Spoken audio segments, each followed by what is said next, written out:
Israel ফিলিস্তিন সংঘাতের শুরু জানতে আমাদের ফিরে যেতে হবে ১৯ শতকের শেষের দিকে।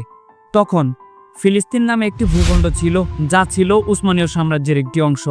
এখানে আরব মুসলিমরা ছিল সংখ্যাগরিষ্ঠ, পাশাপাশি খ্রিস্টান ও ইহুদি সম্প্রদায়ের লোকজন বাস করত।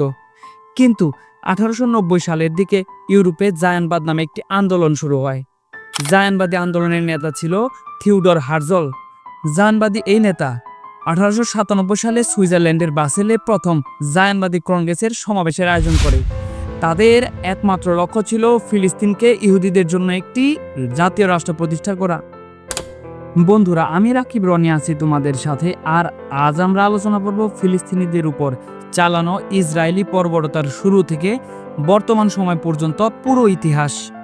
তো ভিডিওটা একটু লম্বা হতে পারে। বন্ধুরা, ইহুদিরা বিশ্বাস করত ফিলিস্তিন তাদের ঐতিহাসিক ভূমি, যাকে তারা জায়ান বলতো। কিন্তু স্থানীয় ফিলিস্তিনিরা, আরবরা এই পরিকল্পনার বিরুদ্ধে রুখে দাঁড়ায়, কারণ তারা ভয় পায় যে এটি তাদের ভূমি এবং অধিকার দুইটাই কেড়ে নেবে একদিন। প্রথম বিশ্বযুদ্ধের সময় অর্থাৎ 1917 সালে ব্রিটিশ সরকার বেলফোর ঘোষণা জারি করে। বন্ধুরা, মনে প্রশ্ন আসতে পারে, বেলফোর ঘোষণা কি?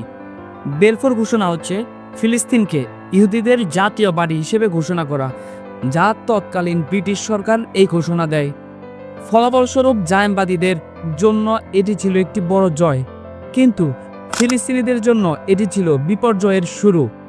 বন্ধুরা, ব্রিটিশ সরকার কেন এই ঘোষণা দেব? তাদের কি এই ঘোষণা দেওয়ার অধিকার ছিল? বন্ধুরা, প্রথম বিশ্বযুদ্ধের পর উসমানীয় সাম্রাজ্যের পতন হয় এবং ফিলিস্তিনকে ব্রিটিশ সরকারের অধীনে নিয়ে আসে। এই সময় ফিলিস্তিনে ইহুদিদের সংখ্যা হু হু করে বাড়তে থাকে। 1920 ও 1930 এর দশকে ইউরোপে হিটলারের নাৎসি বাহিনীর নির্যাতনের কারণে হাজার হাজার ইহুদি ফিলিস্তিনে পালিয়ে আসে। এখানে এসে তারা স্থায়ীভাবে বসতি স্থাপন করার জন্য প্রথমে জমি কিনতে শুরু করে, পরে রাজনৈতিক প্রভাব খাটিয়ে এবং ভয়ভীতি দেখিয়ে এই তিনটি কৌশলের মাধ্যমে তারা আস্তে আস্তে ফিলিস্তিনের গ্রামগুলোর উপর নিয়ন্ত্রণ নিতে শুরু করে। এতে ফিলিস্তিনি আরব ও ইহুদিদের মধ্যে উত্তেজনা এবং ঝামেলা বাড়তে থাকে। সাল 1936 থেকে 1939, যখন ফিলিস্তিনিরা ব্রিটিশ শাসন এবং ইহুদিদের অভিবাসনের এই দুটির বিরুদ্ধে আরব বিদ্রোহ শুরু করে, যা অবশ্য ব্রিটিশ সরকার কঠোরভাবে দমন করে ফেলে। বন্ধুরা, এবার আমরা আসি দ্বিতীয় বিশ্বযুদ্ধের সময়। দ্বিতীয় বিশ্বযুদ্ধের পর অর্থাৎ 1947 সালে জাতিসংঘ ফিলিস্তিনকে দুইটি রাষ্ট্রে ভাগ করার প্রস্তাব দেয়। একটা হচ্ছে ইহুদি রাষ্ট্র মানে ইসরায়েল, আরেকটা হচ্ছে আরব রাষ্ট্র, যেখানে জেরুজালেম আন্তর্জাতিক শাসনের অধীনে থাকবে। ইহুদিরা এই প্রস্তাব মেনে নিলেও ফিলিস্তিনিরা তা মানতে অস্বীকার করে, প্রত্যাখ্যান করে। আর পড়বেই বা না কেন বলেন? নিজের জমি অন্য কাউকে ভাগ দিতে চাইবে কেউ? 1948 সালের 14 মে ব্রিটিশ সরকারের মেয়াদ শেষ হওয়ার কয়েক ঘন্টা আগে ইসরায়েল নিজেদের স্বাধীনতা ঘোষণা করে ফেলে। পরদিনই 5টি দেশ অর্থাৎ আরব দেশ, মিশর, জর্ডান, সিরিয়া, লেবানন এবং ইরাক ইসরায়েলের বিরুদ্ধে যুদ্ধ ঘোষণা করে দেয়। এটি ছিল প্রথম আরব এবং ইসরায়েলের মধ্যে যুদ্ধ।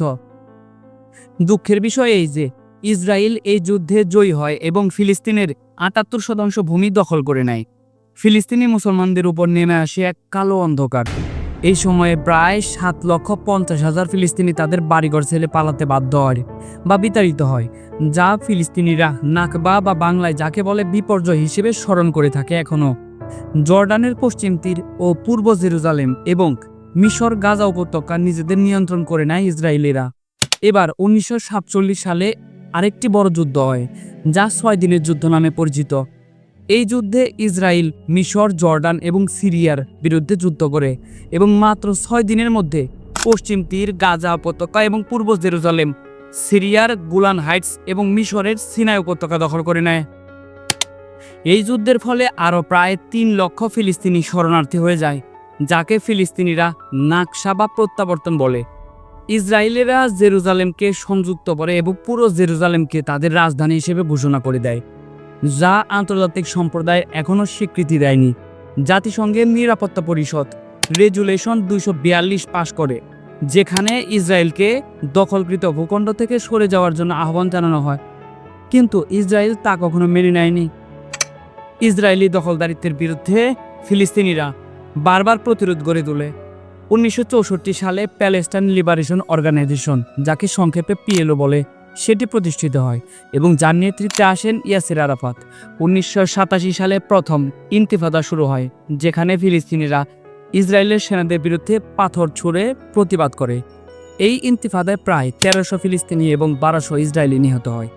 1988 সালে পিএলও ফিলিস্তিন রাষ্ট্রের স্বাধীনতা ঘোষণা করে এবং ইসরায়েলের অস্তিত্বের অধিকার স্বীকার করে নেয়। এই সময়ে হামাস নামে একটি ইসলামপন্থী সংগঠন গড়ে ওঠে, যারা সশস্ত্র প্রতিরোধের পথ বেছে নেয়।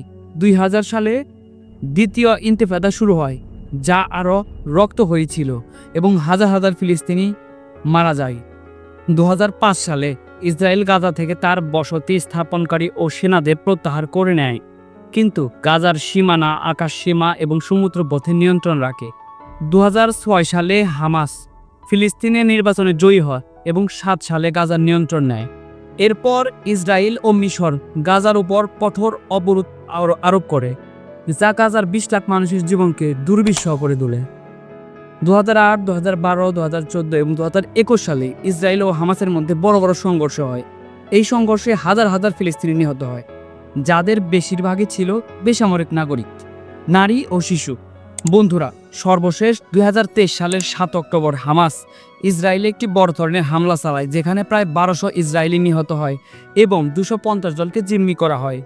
এর জবাবে ইসরায়েল গাজায় ব্যাপক সামরিক অভিযান শুরু করে দেয়, যেখানে এখন পর্যন্ত 2025 সালের এপ্রিল পর্যন্ত 40,000-এর বেশি ফিলিস্তিনি নিহত হয়েছে, যাদের বেশিরভাগই ছিল নারী ও শিশু। গাজার অবকাঠামো একদম পুরোপুরি ধ্বংস করে দেয়া হয়। প্রতিদিন ফেসবুক, ইউটিউবে বাচ্চাদের রক্ত ভেজা শরীর, মায়েদের চিৎকার, এত আহাজারি আর সহ্য করতে পারছি না। যখন ফেসবুকে এরকম ভিডিও সামনে আসে, স্ক্রল করে উপরে উঠে যাই। কি করব বলেন? দেখার সাহস পাই না, বুক ধরফর করে, মাঝে মাঝে চোখে পানি চলে আসে। কি করব আমরা এই বাঙালি মুসলমানেরা? কি জবাব দিব আল্লাহর কাছে আমরা? আমার বন্ধু সাকিনি ওই দিন বলল, ঢাকায় একটা সমাবেশ আছে, ও আমাইটার আমরা যারা আছে তারা ডাক দিয়েছে আর কি, ফিলিস্তিনের পক্ষে একটি সমাবেশের। যাবো ভাবছি, যেখানে ইরান সহ মুসলিম দেশ এবং জাতিসংঘের কোনো কথায় আমলে নেয় না এই নেতানিয়াহু, এই রক্তচোষা। আমরা আমাদের জায়গা থেকে প্রতিবাদ জানাবো, তাও বলতে পারবো আল্লাহর কাছে, হে আল্লাহ, আমি ফিলিস্তিনের পক্ষে ছিলাম আর ইহুদিদের বিপক্ষে। আজ বন্ধুরা, আমার একজনের কথা খুব মনে পড়ছে, হিটলারের কথা।